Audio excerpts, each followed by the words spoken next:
What is going on, kid family?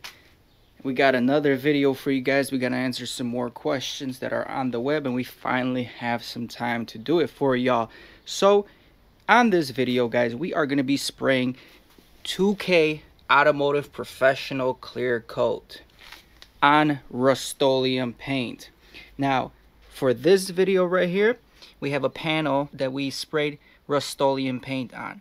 This side right here has been sanded. This side right here was just sprayed and cured, and this was sprayed. Both of these were sprayed about half a year ago, so they've been dry. We just recently sanded this one, and we're gonna lay down that 2K clear coat and we'll see which one has better results.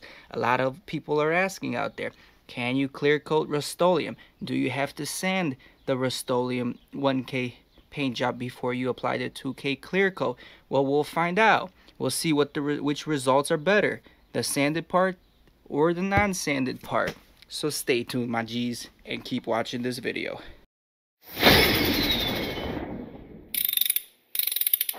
So I already got the bumper cleaned. At this point, we're going to use a wax and grease remover, which is a solvent. We're going to clean all these surfaces out. Nice clean towel here. And at that point, we are going to be able to mix the paint. So let's get started here.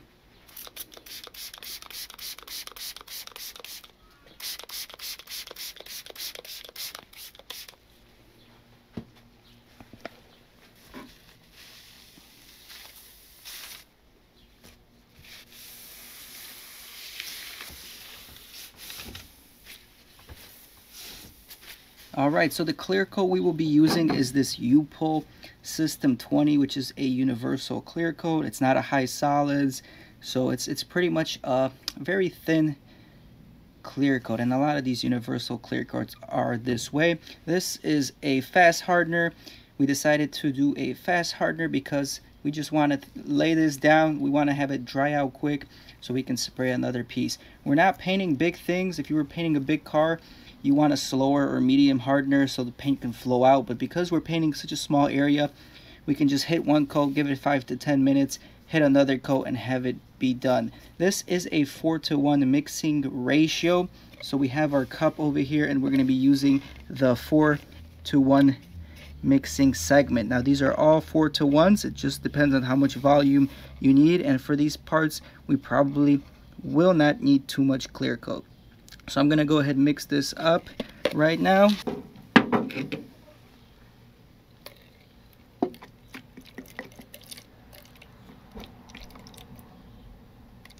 I'm giving myself just a little bit more of clear coat here. Don't want to run out midway. That should be it. That should be perfect. So let's mix this up.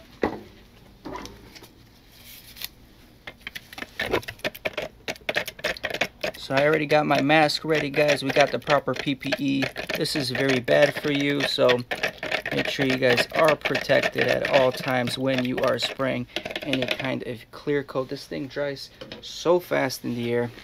So let's go ahead and spray it in the gun. I'm not using a filter, guys. Not using one for this demonstration purposes because these bumpers are going to the trash anyway. I'm doing this for you guys, so smash that like button for me. So guys, I am going to have this full wide open. We are going to be running about 33 pounds, 35 pounds.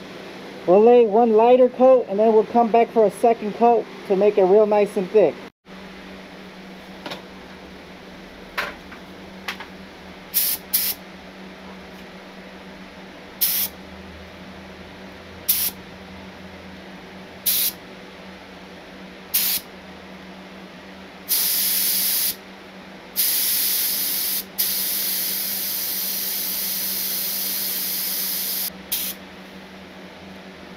It's crazy that new tip is spraying. Look how wide this thing is spraying. That's incredible.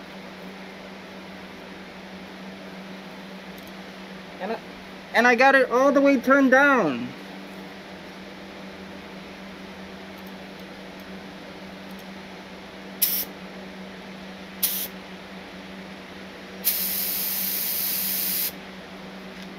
Oh well.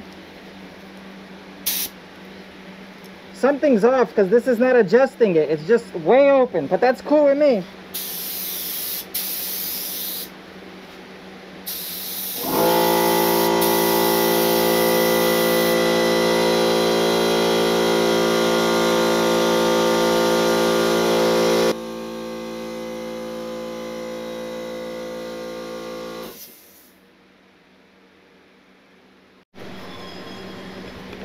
So I got a timer on this time. We're just about ready to spray the second coat. Now I gotta tell you guys, I swapped the tips from this gun. I swapped it to the new tip, which has way more air horns. This is from a newer, the needle, the cap, and the tip is actually from a newer gun. And I tell you guys, it is spraying crazy. Like that fan pattern, you would never get this kind of fan pattern at that 30 pounds ever with this gun. So I don't know if I just swapped it and I got a custom gun right now, but I love it, bro. This thing is spraying fresh. So it's just about 8 minutes. I'm actually doing 8 minutes flash off times. For the most part, it seems like it's already dry with this high heat. This part is fading in really nicely. This part is still pixely, so I'll go slower and more precision. Try to lay it down. Watch it as I lay it down, that wet coat, and we'll see. Maybe 2 coats, maybe 3 coats. We'll see where we end up.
Alright y'all, the madness is over. All the toxic chemicals seem to have gone away.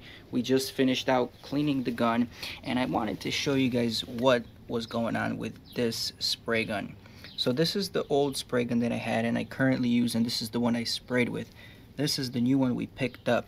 The new one had a much cooler tip right here. It has a lot more air passages for the air to travel to compared to this one. This one only has 4. This one has about 10 passages. Also, this one has only 1 air horn here on each side, and the newer one has 2 air horns on each side. Also, this tip right here, even though they're the same size, look how much more passages for air there is on the new one. So essentially what we did is I took this the tip and the cap off the new one, swapped it into the old one, and it sprayed great. As you guys saw, the fan pattern was incredibly large, something you would see from professional guns, but it was so weird because I could not adjust the fan pattern even if I put it open or if I had it all the way closed, which is that's how we sprayed it all the way closed. It was the exact same fan pattern, and even though we sprayed it at around 35 psi, for the last coat I actually increased it to like 40 psi, and I still felt like I didn't have enough pressure, probably because it opened up so much. You would need more air pressure to actually move that fluid down.